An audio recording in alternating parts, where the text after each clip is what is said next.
आप सबों को मेरा जय मसीह की और बड़ी खुशी है कि मैं फिर से आपके सामने हाजिर हो सकती हूँ अपने नए संदेश के साथ। आज जो मैंने संदेश सुना है वो यूहन्ना उसका छठा अध्याय 1 से 13 के बारे में आज हम अध्ययन करेंगे। जो थोड़ा है वो कितना ज्यादा हो जाता है, और ये परमेश्वर की देन है या दान है जो हमारे पास हो जाता है। आइए प्रार्थना करेंगे। हे हमारे स्वर्गीय पिता, महान परमेश्वर, हम फिर से तेरे पास आते हैं। तूने हमें ये मौका दिया कि ये शब्द, ये वचन मैं लोगों में बांट सकूं। मुझे पवित्र आत्मा से भर दे, अपने वचन मेरे मुंह में डाल। एक एक शब्द जो मैं बोलूं वो तेरे पवित्र आत्मा के द्वारा बोलने वाली बनूं, और लोग इससे आशीषित हों और तुझे महिमा देने वाले बने। यही हमारी प्रार्थना है, सुनो ग्रहण कर, आमीन। जैसे कि मैंने बताया कि हमारा आज का अध्ययन है यूहन्ना छठा अध्याय, उसकी 1 से 13 में हम जा रहे हैं। और यहाँ पे जो है यीशु मसीह जो है वो झील के किनारे हैं। और हम देखते हैं कि यहाँ पे क्या हो रहा है, वो आ रहे हैं। और हम ये भी देखते हैं कि भीड़ उनके पीछे पीछे चलती है, और जहाँ यीशु मसीह वहाँ भीड़ आ जाती है। और उनके साथ चेले भी हैं जो उनके साथ रहते हैं। यहाँ पे हम देख रहे हैं कि जब थोड़ा है हमारे पास तो बड़ा हो जाता है। भीड़ इतनी ज्यादा थी कि यीशु मसीह को जो है उसके नदी के किनारे बैठना पड़ा, झील के किनारे बैठना पड़ा। और लोग जो है ऊपर पहाड़ पे चढ़ जाते हैं और वहां से उनका संदेश सुनते हैं, और बड़े गौर बड़े ध्यान से सुनते हैं। उनकी निगाहें मसीह के ऊपर है, और उनको ये फिक्र नहीं कि उनको खाना मिलेगा कि नहीं मिलेगा, लेकिन वो परमेश्वर के साथ साथ रहना मांगते, मसीह के साथ साथ चलना मांगते हैं।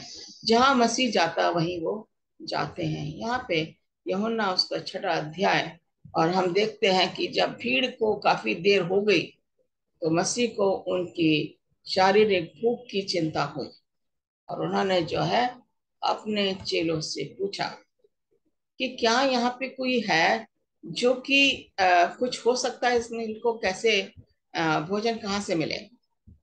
और उन्होंने फिलिपस को बुलाया और उससे पूछा, हम इनके भोजन के लिए कहाँ से रोटी मोल लाएं। मैं सोचती अजीजों, क्या ये यीशु मसीह के लिए संभव नहीं था कि वो बोलते कि रोटियां आ जाएं, वो आ जाती। बहुत संभव था, लेकिन वो फिलिपस को देखना मांग रहे थे, उसको उसका विश्वास को देखना मांग रहे थे कि ये क्या जवाब देगा। इसलिए जो है यीशु ने फिलिपस को परखने के लिए पूछा, हम इनके भोजन के लिए कहाँ से रोटी लाएं। अब हम देखते हैं कि हम लोग, अगर आज मुझे बोला जाए कि मुझे इतने लोगों का खाना बनाना है, तो मेरे सामने ये आएगा कि इतने लोगों के लिए इतना खाना चाहिए, इतना सामान चाहिए पकाने के लिए, इतना पैसा चाहिए, क्योंकि हम पाप में रहते हैं। और पाप में रहते हुए हम जो हैं क्या कोशिश करते हैं, हमारी सोच वैसी ही हो जाती है। हमारी सोच बहुत छोटी होती है। इस तरीके से हम सिर्फ फिलिपस को भी देखते हैं कि उसकी सोच कितनी बड़ी है, परंतु उसने ये बात उसे परखने के लिए कही क्योंकि वह स्वयं जानता था कि वह क्या करेगा। मसीह को मालूम था क्या होने वाला है, लेकिन वो उसको परख रहा था और देख रहा था कि फिलिपस उसे क्या जवाब देगा। और फिलिपस ने उसको उत्तर दिया, 200 दिनार की रोटी भी उनके लिए पूरी ना होगी कि उनमें से हर एक को थोड़ी थोड़ी मिल जाए। हमने बोला सोच छोटी, इंसान की सोच बहुत छोटी है।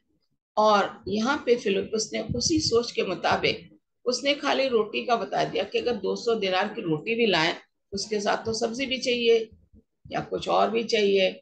और 200 दिनार से भी इतने लोग जो यहाँ बैठे हुए हैं, इनका गुजारा, इनको एक एक टुकड़ा भी नहीं मिलेगा पूरा अगर हम 200 दिनार की रोटी भी लाएं। ये सोच थी फिलिपस की। और उसके साथ जो है दूसरे जो चेले खड़े थे, वो ये देख रहे थे कि फिलिपस मसीह को किस तरीके से जवाब दे रहा है।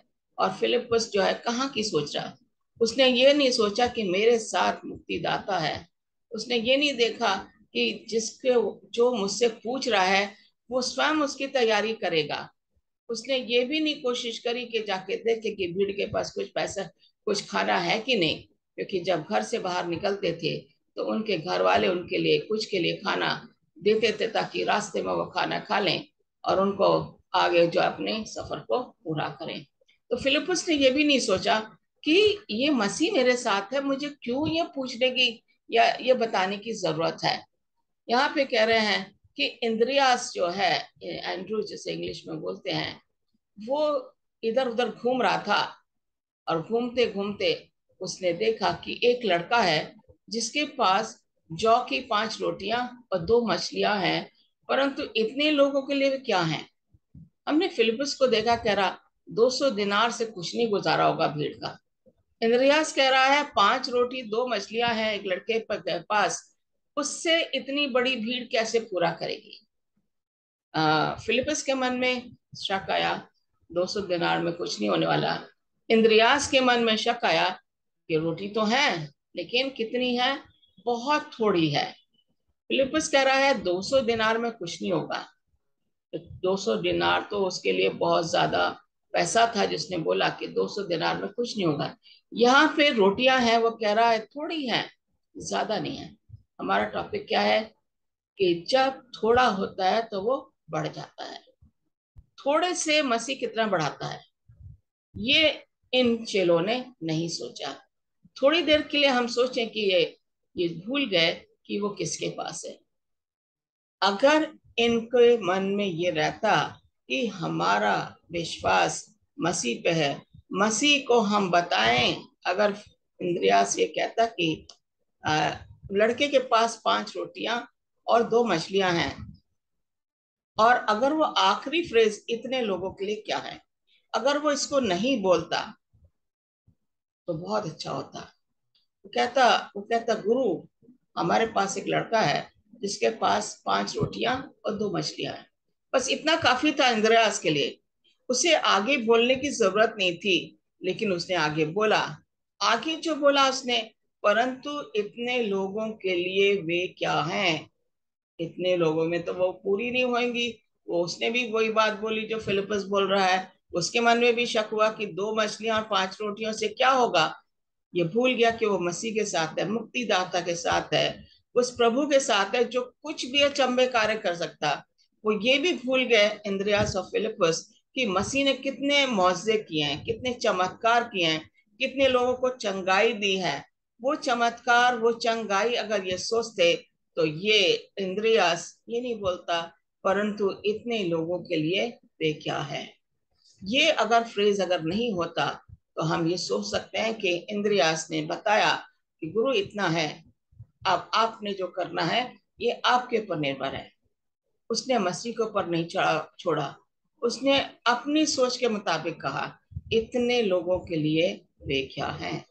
और जब उसने ऐसा कहा, हम देखते हैं कि मसीह का क्या जवाब होता है। यीशु ने क्या कहा, यीशु ने उससे बोला, यीशु ने लोगों को बैठा दो। कोई बात नहीं, 5 रोटियां हैं 2 मछलियां, लोगों को बिठाओ। उस जगह बहुत घास थी। तब लोग, जिनमें पुरुषों की संख्या लगभग 5,000 की थी, बैठ गए। 50-50 के ग्रुप में लोगों को बिठा दिया गया, और पुरुष की संख्या 5,000 है। इसके अलावा अगर स्त्रियों को भी देखें तो अगर वो भी 5,000 होंगे, और हर माँ या बाप एक या दो बच्चा तो अपने साथ लेके ही जाते हैं। तो लगभग लगाओ ये भीड़ जो थी, हम सोच सकते हैं कि 15 से 20 हजार के बीच में ये भीड़ थी। और मसीह ने वो 5 रोटी और जौ फिश और मछली ली, उनसे बोला बिठा दो। मसीह को चिंता नहीं थी। इंद्रियास और फिलिपस कह रहे थे कि इतने थोड़े से में क्या होगा, 200 दिनार में क्या होगा। इंद्रियास कह रहा था इतने थोड़े से खाने में क्या हुआ। मसीह ने उनको बोला बिठा दो, 50-50 के ग्रुप में बिठाओ। और फिर हम देखते हैं कि मसीह आगे क्या करता है। इंद्रियास और फिलिपस भूल गए कि वो मसीह के साथ है। तब यीशु ने रोटियां ली और धन्यवाद करके बैठने वालों को बांट दी, और वैसे ही मछलियों में से जितने वे बांट चाहते थे बांट दिया। 2 मछलियां हैं, 5 रोटी हैं। और उसने हाथ ऊपर किया और हाथ ऊपर करके प्रार्थना की अपने पिता से। मसीह बहुत अच्छा प्रार्थना करने वाला एक ऐसा आदमी था, जो कि लोगों को दिखाता था कि मेरे पिता से मैं प्रार्थना करता हूँ, तुम भी मेरे पिता से प्रार्थना करो। यहाँ पे हम देखते हैं कि मसीह, हमने देखा गेत्सेमनी में जब उसकी पकड़ने आने वाले थे, उससे पहले उसने 3 बार जाके प्रार्थना करी परमेश्वर से। जब वो चेलों से बिछड़ जाता था तो रात में फिर वो प्रार्थना करता था। पूरी पूरी रात गेत्सेमनी बाग में जाके वो प्रार्थना करता था, और उसको शक्ति जो है परमेश्वर से मिलती थी, जब पूरी पूरी रात परमेश्वर के साथ वो अपना समय बिताता था। जब हम परमेश्वर के साथ अपना समय बिताते हैं तो परमेश्वर की शक्ति हमारे अंदर प्रवेश करती है, और परमेश्वर जो है हमारे साथ साथ चलता है, हमें किसी चीज की घटी होने नहीं देता। तो यीशु ने रोटियां ली और धन्यवाद करके बैठने वालों को बांट दी। उसने आकाश की ओर देखा। जब प्रार्थना करते हैं तो हमें आकाश की ओर देखने की जरूरत है। आकाश में हमारा पिता परमेश्वर रहता है। जब हम प्रार्थना करते हैं और आकाश की ओर जब हमारी नजरें गड़ा देते हैं, ये समझिए कि आपने जो परमेश्वर से मांगा वो आपको मिल गया। अभी कल ही जो है मेरी हालत बहुत खराब थी और मेरे घुटने में बहुत दर्द हो रहा था और मैं अब चल नहीं पा रही थी। मैं क्लास, मुझे जाना था, मैं क्लास गई और मैंने एक क्लास बैठ के पढ़ाई और एक खड़े होकर पढ़ाई, और फिर मैं घर आ गई और मैंने फिर प्रार्थना की। कल पूरे दिन मैंने प्रार्थना में लगाया। मैंने कहा अगर मैं क्लास पढ़ा सकती हूँ तो मैं चर्च भी जा सकती हूँ, और इस तरीके से मैंने फिर प्रार्थना की, और आज मुझे परमेश्वर ने चंगाई दी। मैं गई, चर्च में चल के गई, मुझे कोई दर्द महसूस नहीं हुआ, और मैं इसका परमेश्वर से तहे दिल से धन्यवाद देती हूँ कि आज मैंने चर्च में भाग भी लिया, लेसन स्टडी भी पढ़ाया, और वो लेसन स्टडी मैंने 1 घंटे से ज्यादा पढ़ाया और मेरे घुटने में कुछ भी नहीं हुआ। परमेश्वर ऐसे हमें चंगाई देता है। जब हम सच्चे मन से परमेश्वर को ग्रहण करते हैं, परमेश्वर को स्वीकार करते हैं, तो वो हमें ग्रहण करके हमसे वो काम करवाता है जो वो चाहता है कि हम कर सकते हैं। जो थोड़ा हमारे पास है हमें उसका इस्तेमाल या प्रयोग करना चाहिए। सबसे पहली बात है कि प्रार्थना। यहाँ पे मसीह लोगों को दिखाना मांग रहा कि प्रार्थना आपके और मेरे लिए बहुत जरूरी है। प्रार्थना में बल है, प्रार्थना में शक्ति है, प्रार्थना में साहस है, प्रार्थना में शांति है, प्रार्थना में सब कुछ है। क्योंकि प्रार्थना में हमारी बातचीत परमेश्वर से होती है। जब परमेश्वर से हमारी बातचीत होती है तो हमारी सारी कमियां वो दूर कर देता है। हमारे घर में जितनी चीज की कमी है, घटी है, उसको वो दूर करता है, क्योंकि हम परमेश्वर को सच्चे मन से खोजते हैं। परमेश्वर पर हमारा विश्वास बना रहना चाहिए। ये यीशु मसीह को जरूरत नहीं थी कि वो परमेश्वर से प्रार्थना करे। वो तो वैसे ही तोड़ के रोटियां दे सकता था, क्योंकि वो खुद खुदा का पुत्र था। वो पवित्र था, पाप से दूर था, पाप उसमें समाया हुआ नहीं था। परमेश्वर का पुत्र होने के नाते उसे प्रार्थना करने की जरूरत नहीं थी, लेकिन उसने प्रार्थना की। इसलिए इसलिए कि वो हमें दिखा रहा था एक नमूने के तौर पे कि मैं परमेश्वर का पुत्र होते हुए परमेश्वर से मैं प्रार्थना कर रहा हूँ, और तुम्हें भी ऐसा ही नमूना पेश करना है लोगों के सामने। तुम्हें भी ऐसी ही प्रार्थना करनी है परमेश्वर से, और तुम्हारे सारे काम जो है वो दूर हो जाएंगे। ये उसने जो है इसलिए प्रार्थना की, इसलिए नहीं कि वो रोटी को मुआवजा नहीं कर सकता था, कर सकता था। उसने अंधे को चंगा किया, लंगड़ों को टांगे ठीक करी, और जो कोढ़ी थे उनको चंगा किया। लेकिन यहाँ पे वो एक नमूने के तौर पे आपको और मुझे दिखा रहा है कि प्रार्थना करना बहुत जरूरी है, परमेश्वर से बातचीत करना बहुत जरूरी है, और परमेश्वर हमारे सारे बिगड़े कामों को जो है वो सही करता है। यहाँ पे हम देखते हैं कि जब वो लोगों को खाया, ये कह रहे हैं 5 रोटियां, 2 मछलियां, और ये कह रहा है कि 12 टोकरे बच गए। जब वे खा के तृप्त हो गए तो उसने अपने चेलों से कहा, बचे हुए टुकड़े बटोर लो कि कुछ फेंका ना जाए। इसलिए उन्होंने बटोरा, और जौ की 5 रोटियों के टुकड़े जो खाने वालों से बच रहे थे, उनकी 12 टोकरियां भरी। क्या मौजा, क्या चमत्कार है! 12 टोकरियां, 5 रोटियां, 2 मछलियां। और फिलिपस कह रहा था कि 200 दिनार से भी हम भीड़ को एक एक टुकड़ा भी नहीं दे सकते। इंद्रियास कह रहा था 5 रोटियां और 2 मछलियों से क्या होगा, कितने लोग खाएंगे? वो मसीह से क्वेश्चन कर रहा था। मसीह ने उसको दिखाया कि 5 रोटियां और 2 मछलियों से कितना बच सकता है। विश्वास से कुछ भी हमारे साथ चमत्कार हो सकता है। 12 टोकरियां अजीजो, थोड़ा नंबर नहीं है। 12 टोकरे बचे। लोगों ने बड़े, उन्होंने, मैं सोचती हूँ, गले तक खाया होगा, क्योंकि उस टाइम वो भूखे थे। मछलियां और रोटियां उन्हें बड़ी टेस्टी लग रही होंगी, बड़ी स्वादिष्ट लग रही होंगी। उन्होंने जी भर के खाया, जितनी बार उन्हें मिली उतनी बार उन्होंने खाया, और इतना खाया कि वो तृप्त हो गए। उनको शारीरिक भूख भी पूरी हो गई और आत्मिक भूख भी यीशु मसीह ने पूरी करी। और परमेश्वर का संदेश लेके जब वो आशीषित होके वहां से गए तो वो शांति से गए।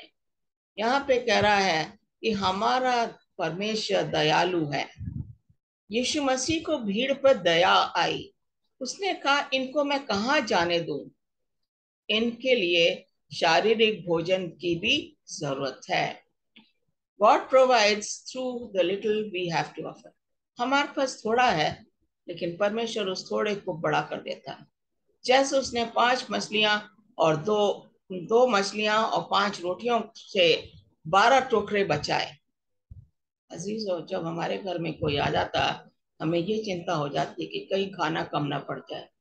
लेकिन जब हम प्रार्थना करते हैं, वही खाना जो आपने बनाया है वो इतना आशीष हो जाती है कि आपके घर में और बच जाता कि 2-3 लोग और आके खा सकते हैं। जब हम किसी को खिलाते हैं सच्चे मन से, किसी की सेवा करते हैं सच्चे मन से, तो परमेश्वर हमें आशीष देता है। अगर हम कुड़कुड़ा के खिला रहे हैं किसी को, तो परमेश्वर की आशीष हमारे ऊपर नहीं रहेगी अजीजों। परमेश्वर हमारे मनों को जानता है। परमेश्वर हमें अंदर बाहर दोनों तरह से जानता है। परमेश्वर जानता है कि हमारे अंदर स्वार्थ है या हम स्वार्थ के बिना हैं। परमेश्वर हमारी सेवा को जानता है कि हम निस्वार्थ सेवा कर रहे हैं या स्वार्थ की सेवा करने पे हम सोच रहे हैं कि मुझे इससे क्या फायदा होगा, इसकी अगर मैं सेवा करूंगी तो मुझे क्या फायदा होगा। जब हमारे मन में ये ख्याल आ जाता है, मुझे इससे क्या मिलने वाला, क्या फायदा मिलने वाला है, अजीजों, हमारे घर में बरकतें नहीं रहेगी। लेकिन जब किसी को हम बड़ सच्चे मन से खुश होके खिलाते हैं, परमेश्वर आपके घर में किसी भी चीज की कमी नहीं होने देगा। चाहे कितना भी थोड़ा आपके पास हो, आपने उस थोड़े में से किसी की सेवा कर दी, किसी को खिला दिया। जैसे 5 रोटियां और 2 मछलियों से 12 टोकरे खाना बचा, आपके घर में भी खाना बचेगा और उससे और भी लोग आके खा सकते हैं। यहाँ पे कह रहा है, one way truth life. Jesus told him, I am the way, the truth and the life. No one comes to the Father except through me. यूहन्ना 14:6। यहाँ पे लिखा हुआ है, मार्ग और सत्य और जीवन मैं ही हूँ। मेरे ही द्वारा लोग आएंगे और मेरे पिता के पास जाएंगे। मेरे पिता के पास कोई नहीं जा सकता जब तक कि वो मेरे पास ना आए।